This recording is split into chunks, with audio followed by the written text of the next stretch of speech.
안녕하세요. 33세 동갑내기 남편을 두고 있는 결혼 2년차 여자입니다. 현재 아이는 없고 저하고 남편은 둘 다 맞벌이 부부로 살고 있는 중이에요. 바로 사연을 시작하기에 앞서 제가 결혼을 했던 2년 전에 그때가 아직도 생생히 생각이 납니다. 남편이 자신과 결혼을 해주는 저를 무척이나 고마워하고 또 미안해 했었어요. 그도 그럴 것이 이 집안에 며느리가 참석해서 지내야 할 제사가 많아도 너무 많더라고요. 저는 남편과 연애 때부터 교회를 다니는 사람이었는데 사실 독실한 기독교인까지는 아니었습니다. 단지 친구들이랑 어울려 놀고 싶은 마음에 교회를 어릴 적부터 다니던 사람이었는지라 시집을 가서 제사를 지내고 말고를 결정하는 데에는 그리 큰 껄끄러움이 없었어요. 종교도 남편을 따라서 얼마든지 바꾸거나 없앨 마음도 있는 상태였고요. 한 번은 속으로 난 교회를 다니는 사람이지 제사 같은 건 지내지 못해 라고 남편에게 말을 해볼까도 싶었지만 남편과 그런 문제로 거짓말까지 해가면서 제 결혼 생활에 떳떳하지 못한 모습을 남기고 싶지 않았어요. 참 바보 천치 같은 천여자 발상이었죠. 그래서 솔직하게 나는 기독교지만 내가 기도를 엄청 열심히 하는 사람도 아니었고 얼마든 종교도 자기를 따라서 바꿀 수 있어. 그러니 결혼하고서도 제사 지내는 문제로는 걱정하지 않아도 돼. 라며 말을 했어요. 그쯤 남편은 늘 제게 우리 집에 제사가 많아. 제사가 한둘이 아니고 정말 많아서 엄마가 늘 힘들어하셨어. 당신이 힘들 수 있는데 지금이라도 안 되겠다 싶으면 내게 말해. 나도 당신을 힘들게 만드는 결혼을 시작하고 싶진 않으니까. 라면서 먼저 솔직하게 고백을 하고 있는 중이었습니다. 자기 집에 조상 때부터 이어져 오는 제사가 1년에 9개가 있고 결혼하면 제가 맏며느리가 되어 그 제사를 책임져야 할 테니 힘들 거라고 미리 말을 잘도 해주더라고요. 저를 배려한다며 말이죠. 먼저 이실직고하며 마음의 준비라도 하게 해주는 남편의 모습이 참 인간적으로 느껴졌습니다. 그래서 저도 솔직히 제사를 하기는 싫었지만 그까짓 것들을 할 수 있다면서 남편에게 자신 있게 말을 했죠. 이런 배려의 말을 먼저 해줘서 고맙단 말도 했고요. 그래서 남편은 결혼하면서 그리고 그 후에도 지금까지 쭉 제게 고마워만 하며 살아줬고요. 그런데 남편이 미처 말을 해주지 않은 것이 있었습니다. 남편이 제게 다 솔직하게 말을 한 줄 알았더니만 하나 가장 중요한 것을 남편조차 모르고 있던 바람에 제게 전달이 되지 못했더라고요. 악랄하고 여우 중에 상여우임이 분명한 우리 시어머니의 성격을 말이죠.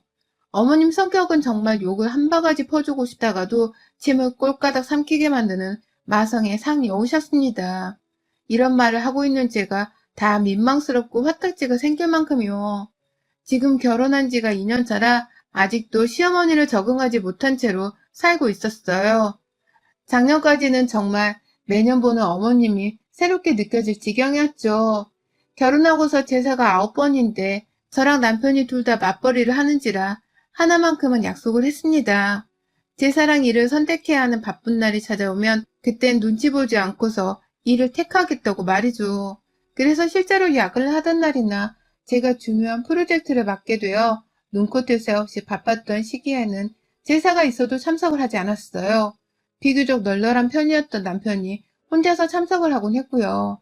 그럴 때 어머니께 전화로 제대로 말씀을 드렸고 이게 죄송한 일인 줄까지는 모르겠으나 그냥 시어머니 비위를 맞춰드린다면서 못 가서 죄송합니다 어머님 라며 말도 했었어요.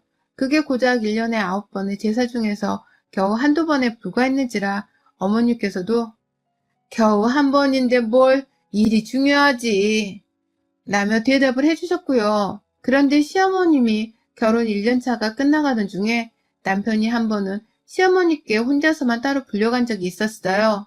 저랑 같이 퇴근해서 밥 먹고 있는데 네 마누라는 데려오지 마! 라는 말을 하면서 남편만 쏙 부르시더라고요. 살짝 기분이 나쁜 채로 남편을 보냈고 내내 기다렸더니 남편은 꼭두 새벽에 돌아왔어요. 표정이 잘량해 너무 미안하던 시기길래 왜 그러냐고 물어보니 남편이 망연자실한 채로 말하더라고요. 앞으로 제사는 우리 집에서 지낼 거니까 그런 줄 알라 했다면서 말이죠. 세상에 제가 일 때문에 퇴근도 늦게 하고 몸을 피곤해야 한다는 이유로 이제는 제사를 우리 집에 직접 가져와서 지내겠다 하셨다는군요. 그렇게 해서 제가 늦은 퇴근을 하더라도 조상님께 절 한번은 꼭 드릴 수 있게 만들어야겠다면서 말입니다. 저한테는 일이 먼저라며 세상 살갑게 말씀해 주더니만 자기 아들 불러서는 어떻게 아들을 홍군형 낸 건지 남편은 얼이 다 빠져서는 시어머니 말을 그대로 전하기만 하고 있고 제대로 본 적이 한 번도 없었나 보더라고요. 시어머니의 여우 같은 성격에 남편이 생각보다 마마보이 같다는 걸 그제서야 알았던 것입니다. 저는 그렇게 그 후 1년에 9번을 시부모님은 제사 지낼 제기들을 가지고 우리 집에 오셨어요. 한 3번 정도를 가지고 다니다가 그 후로는 아예 우리 집 베란다 한켠에 제사 제기들을 다 놓고 다니시기 시작했죠.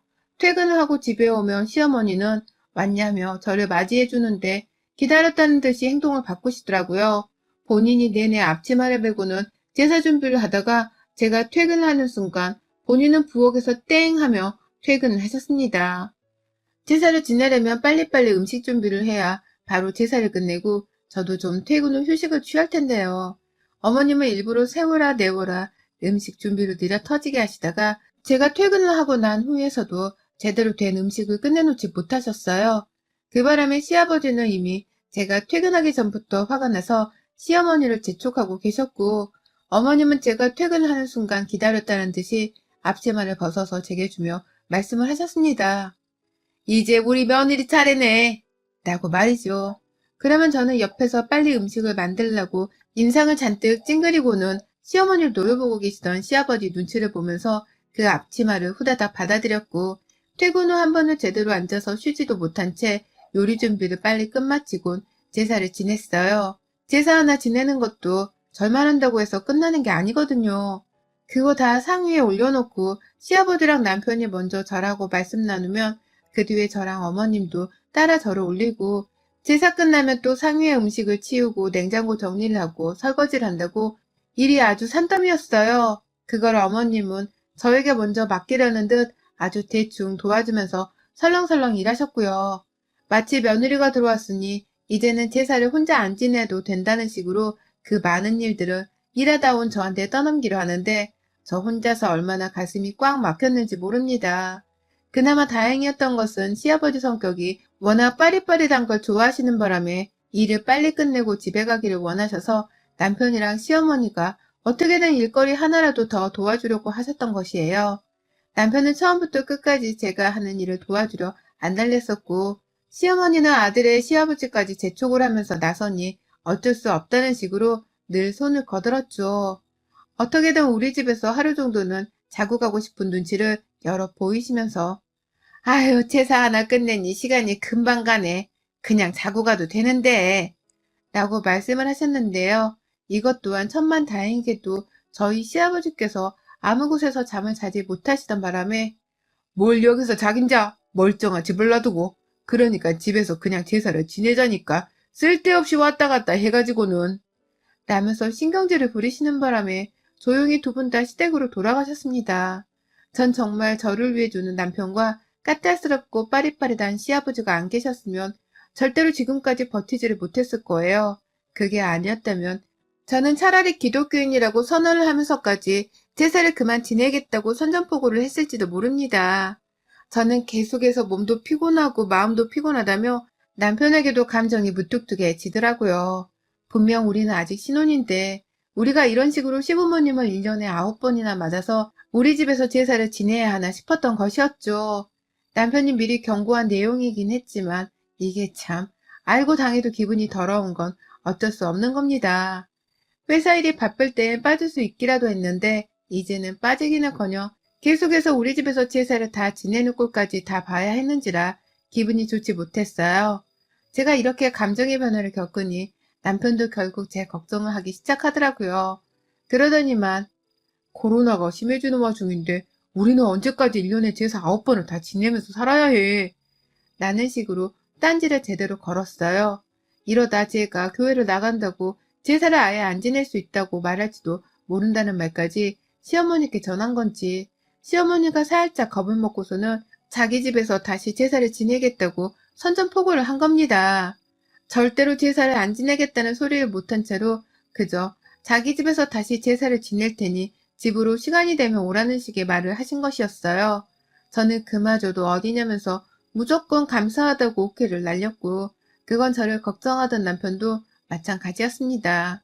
그런데 다시 제사가 본래의 자리로 본래의 주인에게로 돌아간 것뿐인데 이상한 일들이 벌어지기 시작했어요. 그 후 지금까지 시댁에서 지낸 제사가 5번 정도 있었는데요. 시어머니가 이상한 장꾀를 또 부리기 시작하신 겁니다. 제가 회사 일 때문에 제사에 참석을 못하자 저희 집으로 제사를 무턱대고 들고 오셨던 그 배짱을 아직도 잃지 않으시고는 저에게 보란듯이 써먹기 시작한 것이었어요. 평상시엔 참 아무렇지 않게 연락도 하셔서는 자기 아들 안부를 묻고 또 주말에 할 일이 없으면 시댁에 오라면서 잘도 부르며 저희를 찾는 분이셨습니다.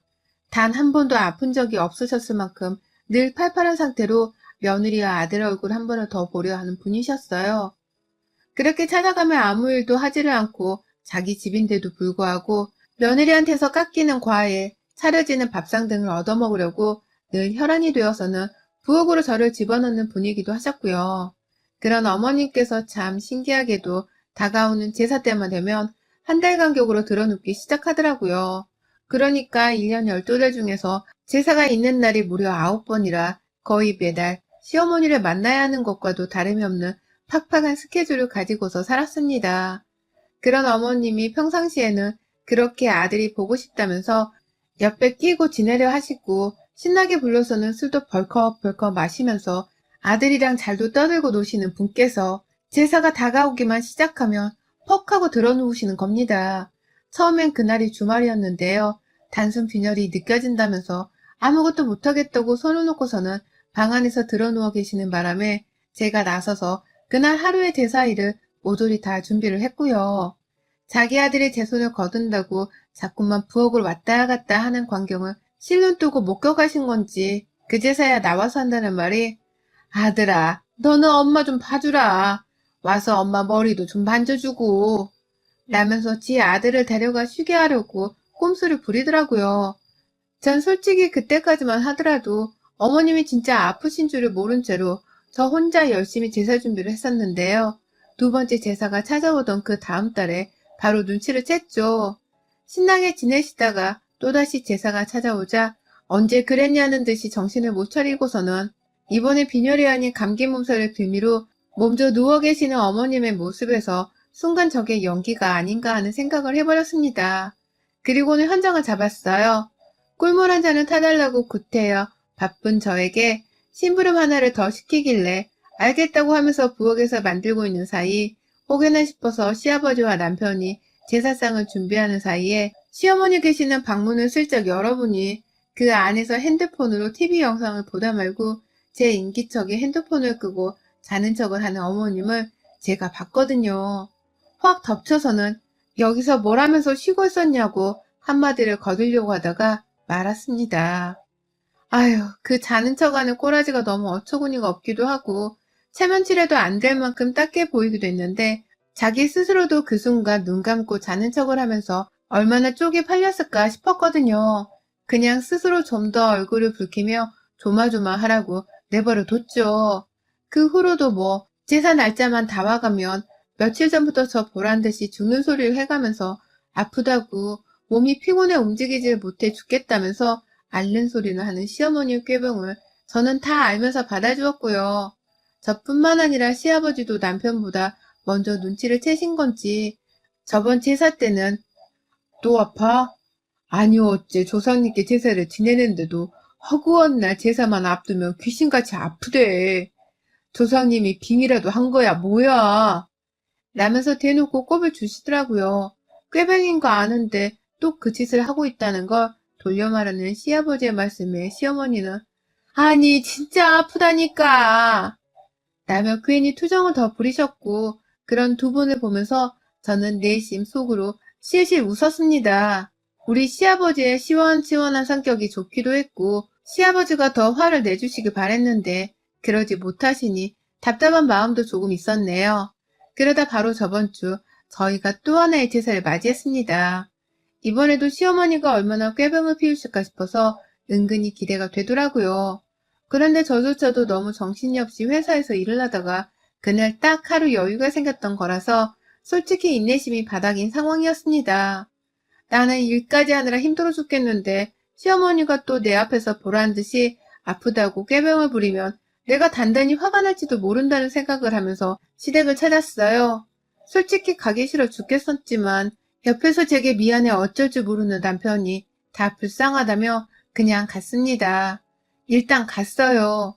그런데 아유, 꼴보기 싫은 우리 시어머니는 아니나 다를까 방 안에서 들어가서는 나오지도 않고선 또 기어가는 목소리를 내며 아프다고 드러누워 계시더라고요.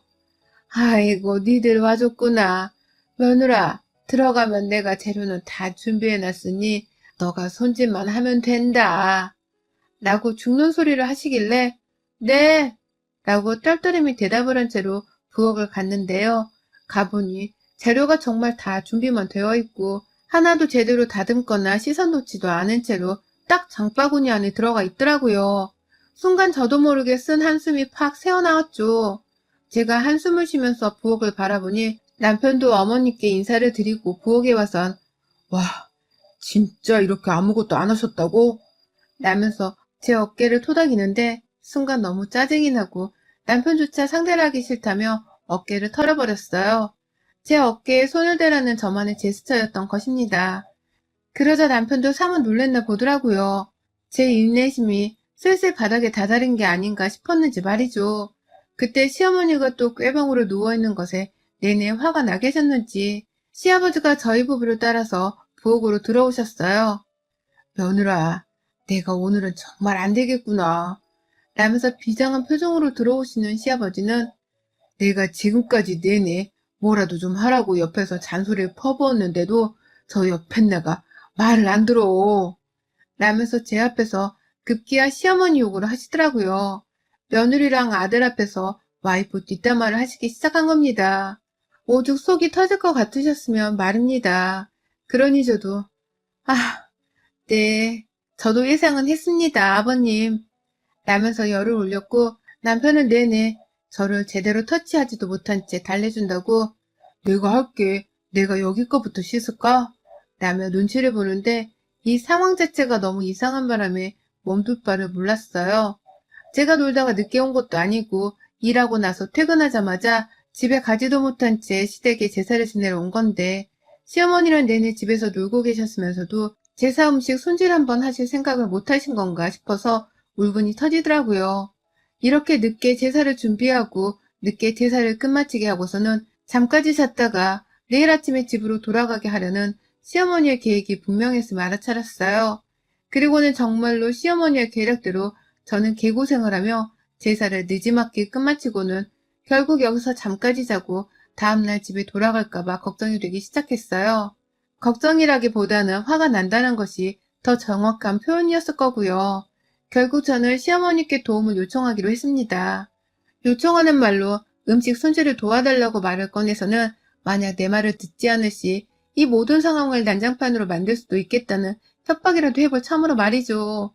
방 안에 들어가니 어머님은 저 보란 듯이 눈을 억지로 꼭 감고 계시더라고요. 안 그래도 많은 주름이 억지로 눈을 감으려 한 바람에 자글자글해 보였습니다. 그런 어머님의 억지스러운 모습을 보면서 저는 가소로바 웃음을 지었고 어머님, 당장 일어나세요. 라면서 자비조차 베풀지를 않은 채 말을 했어요.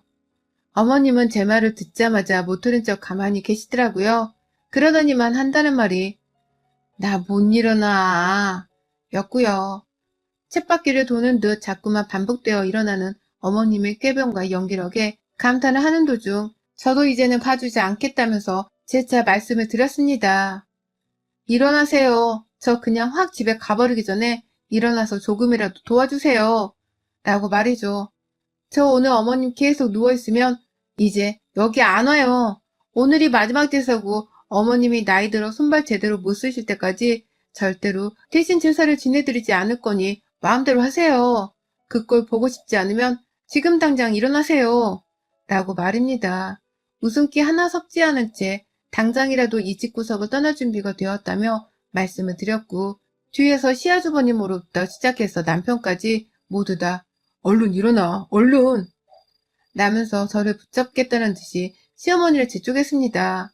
시아버지는 제 앞이라서 욕만 안 하셨을 뿐 당장이라도 시어머니께 욕 한 바가지를 퍼붓고 싶다는 듯이 아주 쌀벌하게 말하셨어요.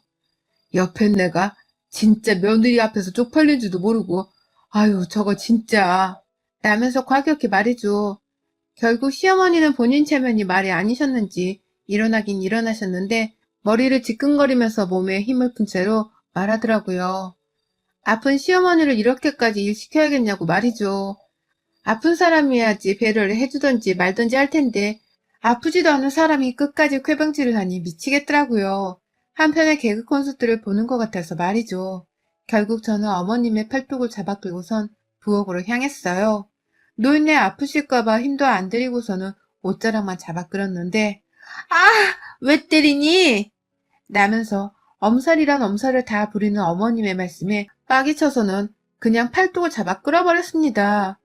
그 길로 부엌에서 온 가족들이 저를 따라 이동했고 남편 혼자 안절부절을 못하는 사이 시아버지와 제가 거의 합동적으로 시어머니를 공략했어요. 손질은 해놨어야 할 거 아니에요. 이러고 제사를 언제 치르고 언제 끝내냐고요. 내가 그러니 미리미리 해놓으라고 했잖아. 어제 재료 사놓고 하루 종일 퍼즐로 놀아놓고서는 지금까지 손질 하나 안 했다는 게 말이 돼? 내가 며느리한테 이꼴 당할 줄 알았다. 라면서 아주 사방팔방에서 자기를 비난하는 말이 오가자 급기야 시어머니는 머리가 지끈거리다면서 부엌 바닥에 스르륵 주저앉으셨어요. 마치 드라마 속의 필연의 여주인공이 암에 걸려 남주인공 앞에 쓰러지는 그 안타까운 상황처럼 말이죠. 그런데요, 더 웃긴 게 뭔 줄 아세요? 그 와중에 아무도 시어머니를 이리가 세우지를 않더라고요. 시아버지는 빨리빨리 제사를 치르고 싶은데 마누라 때문에 속 터져 죽겠다면서 아우 그냥 마음대로 해. 야 이 옆은네야 마음대로 해. 라면서 제사를 지내지 말라고 삐져서는 방 안으로 들어가 버리셨어요. 엄연히 따지고 보면 조상은 시아버지의 조상이라서 아버님께서 직접 재료를 손질해도 되셨을 텐데 그놈의 가부장적인 이 사회의 영향을 받은 건지 절대로 스스로 일을 하지 않으신 아버님의 책임도 있었습니다. 그 꼴을 평생 남편으로 보고 살았을 시어머니의 인생도 참 생각하면 불쌍하고 가엾긴 했습니다. 그런 생각이 순간 들기도 했어요. 하지만 그렇다고 해서 며느리인 제가 똑같이 그 힘든 삶을 이어받을 이유도 없었고 자신의 가엾은 인생을 저에게 떠넘기려는 시어머니를 눈감아 줄 수만도 없었어요. 결국 저는 그렇게 쓰러진 어머니께 아프시면 약을 드시라면서 억지로 약 하나를 시댁에서 찾아드렸어요.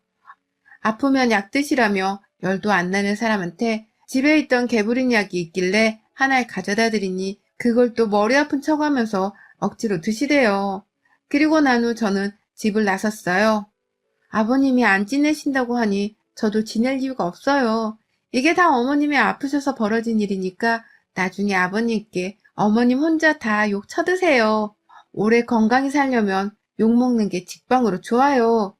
라며 그냥 무작정 집을 나서버렸어요. 남편도 제사를 지낼 수 없게 되었다면서 저를 따라 나왔고 집안에서 시어머니는 그 후 어떻게 되었을지 저는 잘 모르겠고요. 그런데 그 후 정말 우리 시어머니는 혼자 개그 프로그램을 또 찍으셨습니다. 글쎄 시어머니가 그날 제 앞에서 꾀병인 척을 하겠다고 하루 종일 아무것도 드시지 않고서 일부러 쭉 누워서 쉬기만 하며 계셨나 보더라고요. 빈속에 제가 드린 개보리를 아픈 척하며 억지로 복용을 하시고는 밤새 몸살기에 복통을 호소하며 아주 아파 죽으려 하셨다고 하네요. 그게 뭐 공복에 먹으면 위장이 안 좋아서 순간적인 복통을 일으킬 수가 있나 보더라고요. 결국 시어머니는 제 앞에서 제사 한번 안 하고 며느리를 부려먹으려 아픈 용기를 하다가 밤새도록 진짜 찐 고통을 느끼는 아픔을 경험하게 되었고요. 밤새 죽다 살아나서는 시아버지한테서 욕을 바가지로 또 먹으셨던 건지 울먹이면서 남편한테 전화를 하셨어요. 자기가 왜 이 나이가 되도록 제사 때문에 네 아버지랑 싸워야 하냐며 인생을 따져묻는 하소연을 하셨고 남편은 그 소리를 한 귀로 듣고 한 귀로 흘리면서 그래도 며느리한테 그 고통을 똑같이 전가하는 건 아니야 엄마. 제사는 하나로 몰아 하든지 말든지 둘 중 하나는 하자. 난 와이프한테 그 제사 똑같이 물려주고 힘들게 할 생각이 추워도 없으니까. 라는 간결한 말로 전화를 끊어버렸습니다. 어머님도 느끼신 게 많았던지 한참은 시아버지랑 제사 문제로 실랑이를 한다는 말을 남편을 통해 들었었고요. 저는 이대로 내 평생 시어머니와 이런 식의 갈등이 생길까 싶어서 다음 제사는 절대로 참석을 하지 않기로 했어요. 다음 제사뿐만 아니라 올 한 해 제사를 통으로 비우며 시어머니를 힘들게 해서 어머님이 어떻게든 스스로 시아버지와 맞서며 제사 횟수를 줄이실 수 있도록 하려고 합니다.